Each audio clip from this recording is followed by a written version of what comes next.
حدیث شریف میں موجود ہے، ایک مرتبہ ہمارے آقا حضرت محمد الرسول اللہ صلی اللہ علیہ وسلم بیت اللہ میں تشریف لائے، اور آپ نے بیت اللہ میں ایک آدمی کو دیکھا جو بیت اللہ کی دیواروں سے چمٹ کر بیت اللہ کے دیواروں سے چمٹ کر اللہ کے سامنے رو رہا تھا اور دعا مانگ رہا تھا۔ اے الہ العالمین، اس بیت اللہ کی عظمت و حرمت کے صدقے تو مجھے معاف فرما دے، میری مغفرت فرما دے۔ حضرت اقدس نبی کریم صلی اللہ علیہ وسلم نے اس آدمی کی دعا کو سن کر فرمایا، اے اللہ کے بندے، اپنی حرمت کے واسطے سے دعا مانگ، اس لیے کہ اللہ رب العالمین کے یہاں بیت اللہ کی حرمت سے بھی زیادہ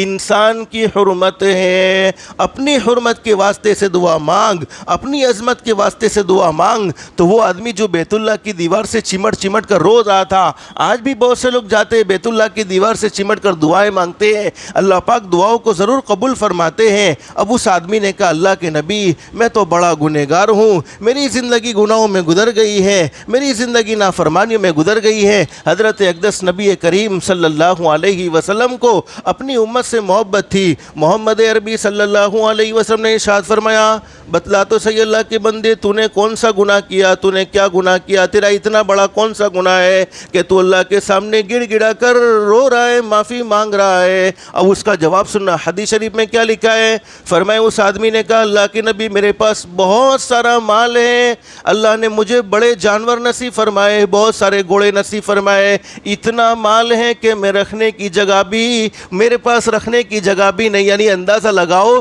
کہ اللہ نے کتنا مالدار بنایا ہوگا۔ لیکن حدیث شریف میں موجود ہے، اس آدمی نے کہا، اللہ کے نبی، مال تو میرے پاس بہت ہے، گھوڑے بھی بہت ہے، جانور بھی بہت ہے، لیکن جب کوئی آدمی ان چیزوں میں سے کسی چیز کا مجھ سے سوال کرتا ہے تو میں یوں ہو جاتا ہوں، یعنی میرا مزاج ایسا ہو جاتا ہے جیسے میرے منہ سے آگ کے شعلے بھڑکتے ہو، آگ کے شعلے نکلتے ہو۔ اب میں سمجھانے کے لیے کہہ رہا ہوں، وہ آدمی کہہ رہا ہے، اللہ کے نبی، مالدار تو میں بہت ہوں اور اتنا مال ہے کہ مال رکھنے کی میرے پاس جگہ نہیں ہے، لیکن جب کوئی آدمی مجھ سے مال کا سوال کرتا ہے مجھے غصہ آتا ہے، جب کوئی مسجد کے لیے مطالبہ کرتا ہے، جب کوئی مدرسے کے لیے مطالبہ کرتا ہے تو مجھے غصہ آتا ہے، میں مال دینے کی طاقت نہیں رکھتا ہے بہت۔ حدیث شریف میں موجود ہے، فرمایا نبی کریم صلی اللہ علیہ وسلم جلال میں آ گئے اور غصے میں آ گئے اور فرمایا، اے فاسق، دور ہو جا، یہاں سے چلا جا، کہیں ایسا نہ ہو کہ اپنی آگ سے تو مجھے بھی جلا دے۔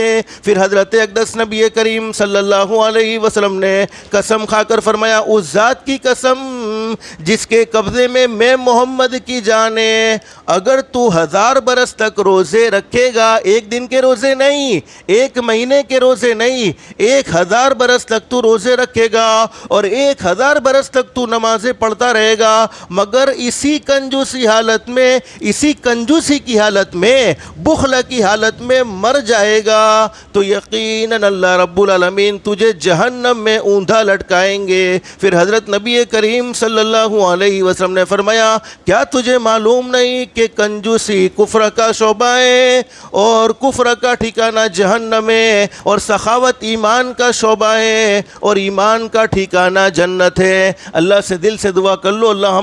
ہم سب کو سخی بنائے، اور اللہ نے جو مال دیا ہے اس مال میں سے اللہ پاک ہم سب کو خرچ کرنے کی توفیق و سعادت نصیب فرمائے۔ ترمذی شریف میں حدیث موجود ہے، فرمایا نبی کریم صلی اللہ علیہ وسلم نے، بخیل اللہ سے دور، جنت سے دور، لوگوں سے دور، یعنی کنجوس جس کو کہتے ہیں مکھی چوس، بخیل اللہ سے دور، جنت سے دور، لوگوں سے دور اور دوزخ سے قریب، اور سخی اللہ کے قریب، جنت کے قریب، لوگوں کے قریب اور دوزخ سے دور۔